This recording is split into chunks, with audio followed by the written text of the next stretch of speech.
वालेकुम स्टूडेंट्स, उम्मीद करता हूँ आप लोग सब खैरियत से होंगे। अल्लाह पाक आपको और आपकी फैमिली को अपने हिफ्ज़-ओ-अमान में रखे। तो बच्चों, आज हम एक नया चैप्टर स्टार्ट करने के लिए जाएंगे, chapter 5 which is linear equations. तो सबसे पहले हमें ये पता होना चाहिए कि लीनियर इक्वेशंस होती क्या है। Basically what is the difference between linear and non linear equation.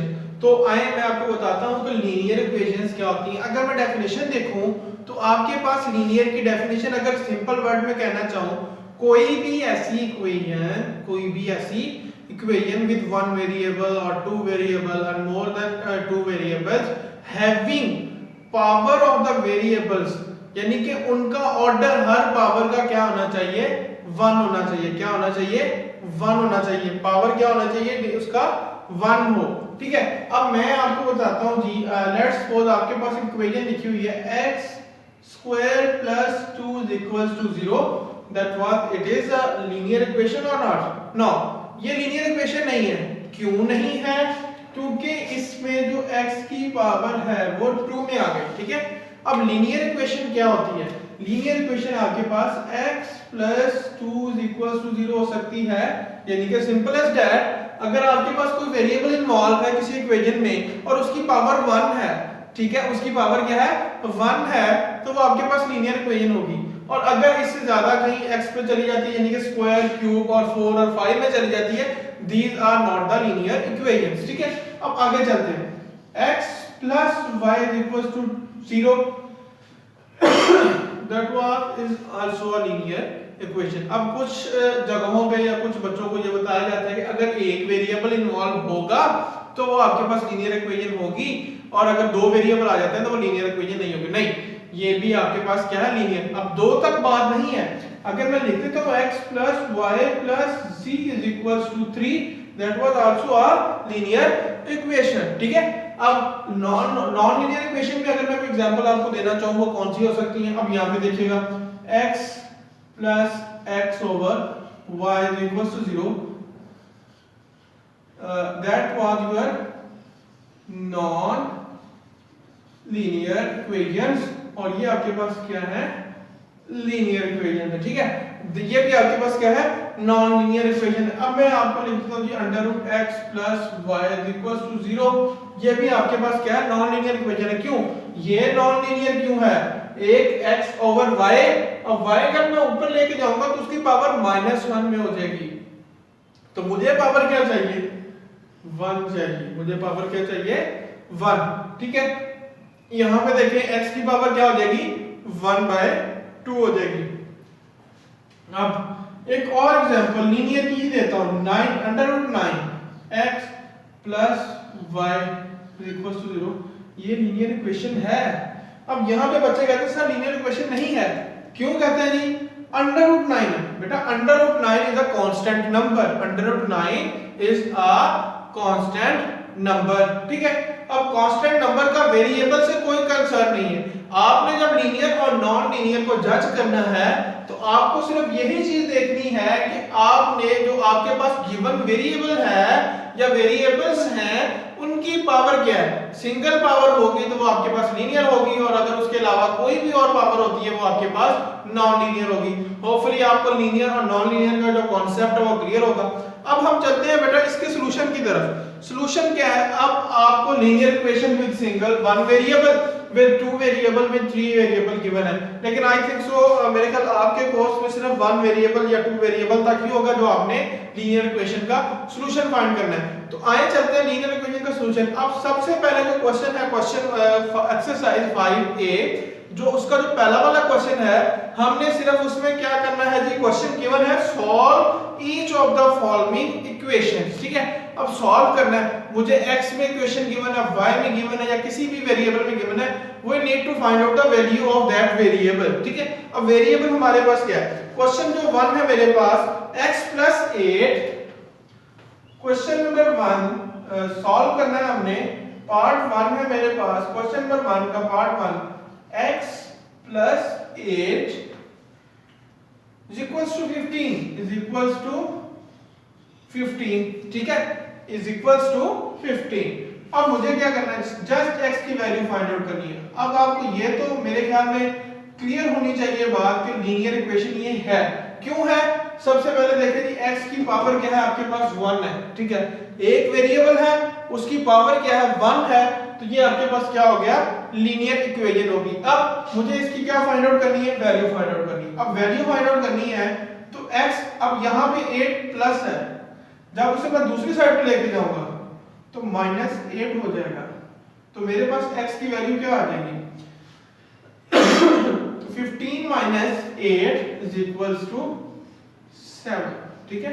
Part 2 करते हैं इसका, वो क्या है, x + 9 is equals to -5, x + 9 is equals to -5, तो x is equals to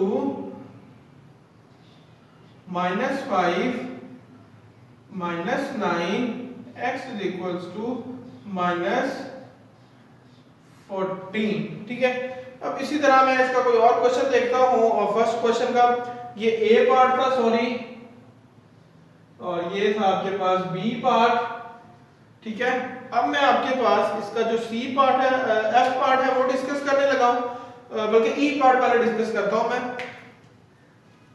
E part, linear equation आपके पास गिवन है, सॉल्यूशन फाइंड आउट करना है। ई पार्ट है आपके पास E is equals to y plus 0.4, E part 0.4 is equals to 1.6 is equals to 1.6। अब y की value मुझे फाइंड आउट करनी है, तो 1.6 minus 0.4, तो y is equals to 1.2 आ गया मेरे पास।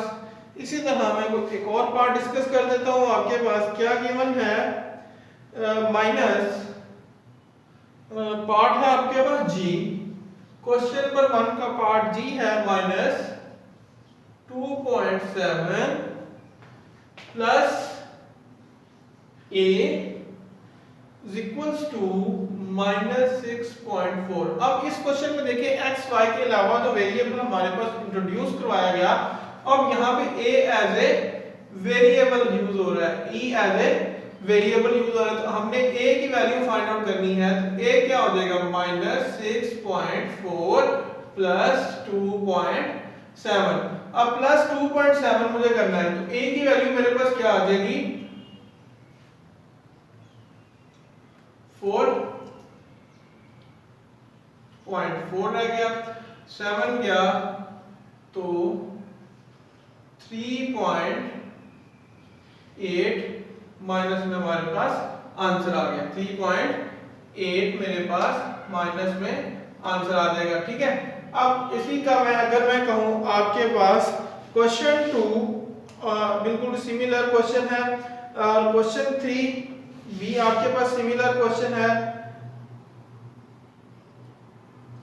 क्वेश्चन 2 के भी कुछ पार्ट्स करवा देता हूं, और क्वेश्चन 3 के भी कुछ पार्ट्स मैं डिस्कस कर लेता हूं, ताकि आपको कुछ और क्लैरिटी हो जाए about the solution of linear equations.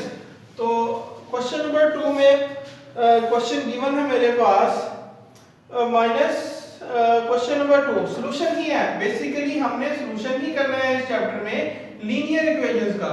Question number 2 है, पार्ट ए में देखता हूं सबसे पहले।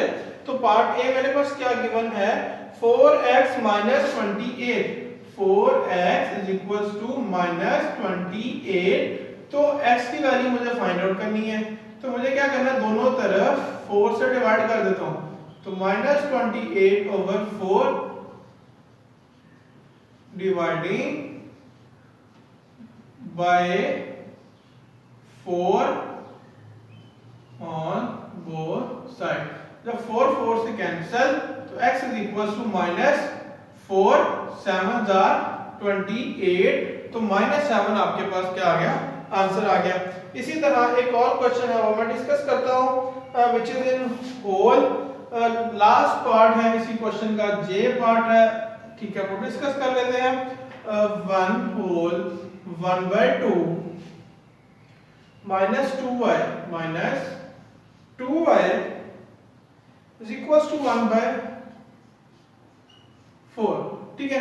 अब सबसे पहले तो मैं होल खत्म करता हूँ। जब मैं होल खत्म करूंगा तो मेरे पास क्या रह जाएगा 2 1 जा 2 प्लस 1 तो ये रह जाएगा 3/2 माइनस 2y इक्वल्स टू 1/4। अब अगर मैं चाहूं इस इक्वेशन को 4 से मल्टीप्लाई कर दूं कंप्लीट इक्वेशन को, तो ये जो डिनोमिनेटर है मेरे पास क्या हो जाएगा एलिमिनेट हो जाएगा, ठीक है। Multiplying by 4 on both sides, ठीक है। 4 multiply by 3/2 minus 4 multiply by 2y is equal to 1/4 multiply by 4। 2 2 जार क्या हो जाएगा 4, तो 3 2 जार क्या रह गया मेरे पास 6 माइनस 4 2 जार 8 y इज इक्वल टू 4 4 से कैंसिल तो 1 रह गया, ठीक है। अब मैं क्या कर सकता हूं 6 माइनस 8y है तो ये -1 इस तरफ आके +1 था तो -1 हो गया। ये 8y अगर मैं उस तरफ लेके जाता हूं तो +8y हो जाएगा और यहां पे मेरे पास क्या रह जाएगा 5 इज इक्वल टू 8y और 5/8 आपके पास y का आंसर आ गया। ये था आपका क्वेश्चन नंबर 2 का जे पार्ट। अब मैं क्वेश्चन नंबर 3 के कुछ 2 पार्ट आपको डिस्कस कर देता हूं, तो लेक्चर को फिर वाइंड अप करते हैं।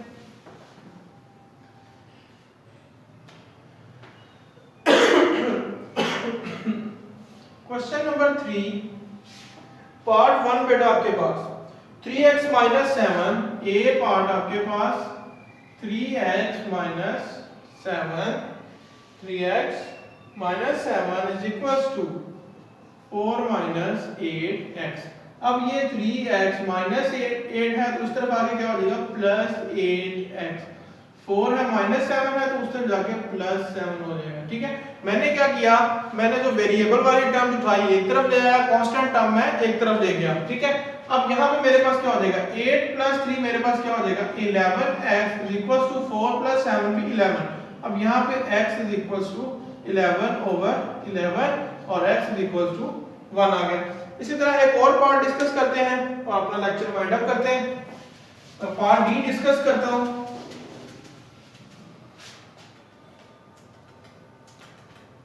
डी पार्ट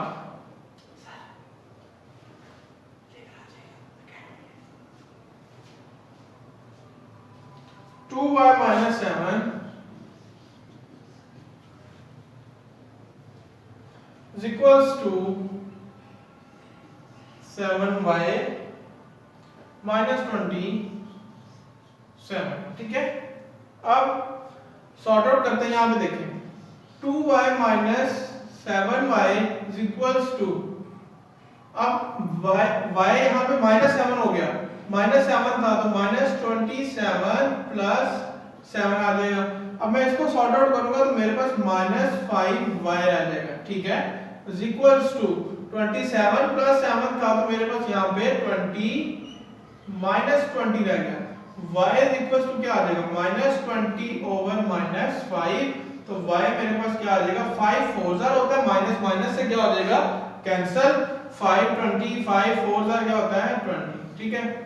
अब ये था बच्चा आपको क्वेश्चन नंबर 3। तो उम्मीद करता हूँ आप लोगों को लीनियर, सबसे पहले तो लीनियर और नॉन लीनियर का कॉन्सेप्ट क्लियर हो जाएगा। उसके बाद जो कुछ मैंने एग्जांपल्स करवाई आपको, कुछ क्वेश्चन थे आपके एक्सरसाइज के वो डिस्कस किए। उम्मीद करता हूँ आप लोगों को समझ में आया होगा। अगर नहीं समझ आया तो बच्चों कोई भी क्यूरी, कोई भी क्वेश्चन हो, you can ask me personally at my Instagram ID और ईमेल बाय ईमेल थ्रू और यूट्यूब में कमेंट्स पे या कहीं पे भी whatever whenever you want feel easy, वहां पे आप मुझे कमेंट्स में पूछ सकते हैं। बाकी इंशाल्लाह नेक्स्ट लेक्चर में question number 4 to onward discuss करेंगे। तो बाकी जो क्वेश्चन है बच्चों एज असाइनमेंट कीजिएगा। इंशाल्लाह नेक्स्ट लेक्चर में दोबारा मुलाकात होगी। और please students don't forget to subscribe my channel और don't forget to press bell icon as well, क्योंकि बेल आइकॉन आप प्रेस नहीं करेंगे तो आपके पास नेक्स्ट लेक्चर का जो नोटिफिकेशन है वो नहीं आएगा, ठीक है। तो इंशाल्लाह नेक्स्ट लेक्चर में दोबारा मुलाकात होगी। तब तक के लिए इजाजत दीजिएगा। अल्लाह हाफिज।